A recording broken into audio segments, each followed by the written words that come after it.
Good morning, my fellow Kenyans. Today I wish to extend a message of Easter. The theme of this message is that let us win over all the Kenyans in the war against the coronavirus. I wish to extend my greetings and message of goodwill to all Kenyans in the country and beyond during this season of Easter.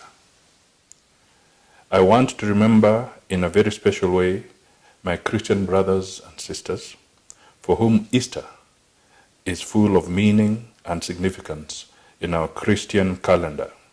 Easter reminds us of the passion of Christ. It underscores the element of personal sacrifice and compassion for others. There is no greater sacrifice that one person should put down his life for the rest.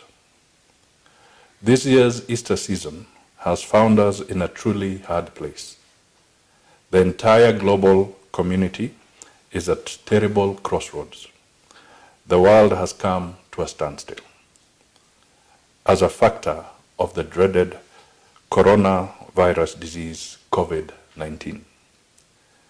The usual celebration that has traditionally gone with Easter is not possible this time. Instead, this year's Easter is a season of quiet prayer, reflection, and meditation. We are isolated in individual spaces without the normal worship, celebration, and fellowships with our families and friends. So far, the government has given us useful guidelines which, if followed, should minimize the risk that the virus has exposed us to. Ring-fencing of the counties of Nairobi, Mombasa, Kwale, and Kilifi from the rest of the country is only one of the latest of such measures. Naturally, it is painful. It is going to bring many things to a standstill over the next 3 weeks at the very least. Yet this is part of the price we must pay in pursuit of the greater goal of saving our country from the scourge of coronavirus. Without the need to delve into the details of the rest of the measures, I join the voices urging Kenyans to strictly follow the guidelines that have been given. This is good for us individually, for our friends and families, and for our country. Please let us all abide by the guidelines. The barring of movement into and out of Nairobi has no doubt caught many people off guard. Certainly, we cannot downplay the risk posed by unchecked movement of persons into and out of the Nairobi metropolitan area. Yet, I think there is merit in re-examining the cases of persons whose families have been stalled with potential harmful effects by the suddenness of this closure. There are underage children whose parents have been caught on the wrong side of the divide. A parent who had traveled to Nyeri or Embu, for instance, may not have had the opportunity to get back to Nairobi before the sudden clampdown took place.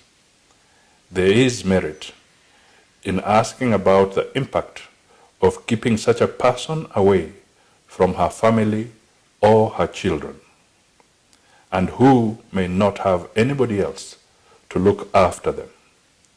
I urge the government to find a way of sieving these cases so that we do not generate new problems because of the way we are managing the challenge.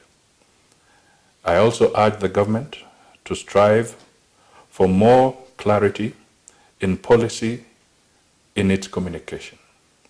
A few weeks ago, His Excellency the President, Uhuru Kenyatta, directed government entities to clear all outstanding payments within 3 weeks of the communication.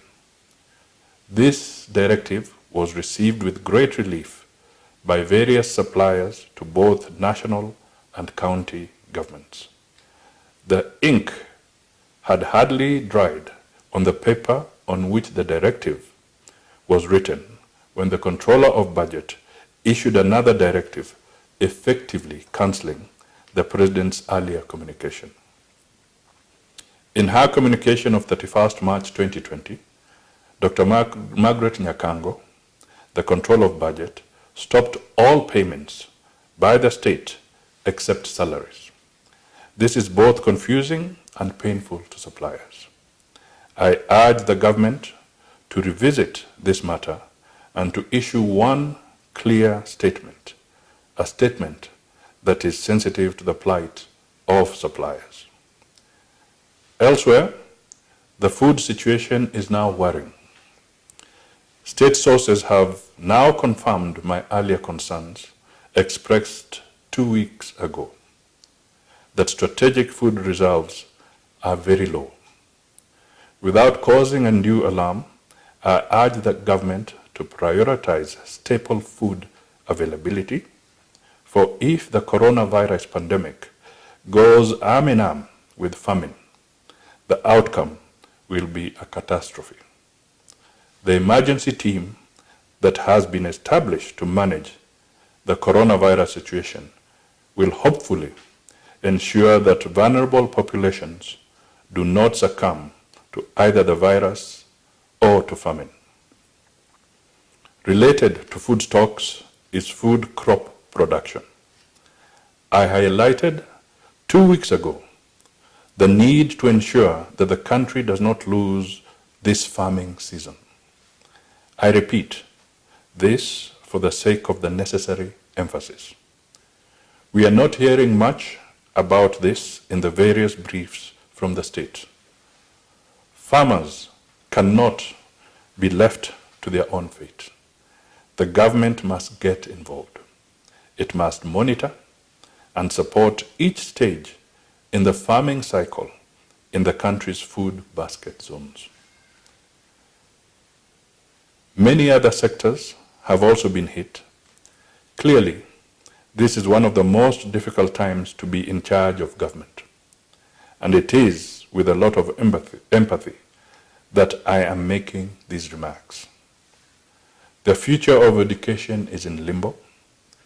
The economy is taking a hit as we watch the shilling slide against major international currencies by the day. Unemployment is on the rise. There is a general sense of hopelessness and helplessness in the country. Managing these crises requires that the government wins over the people and travels with them. You often get the impression that the two are pulling in different directions. The onus is on the government to win the trust of the people and rally them fully behind the war against COVID-19. Loss of the people's confidence could have catastrophic outcomes. Thank you.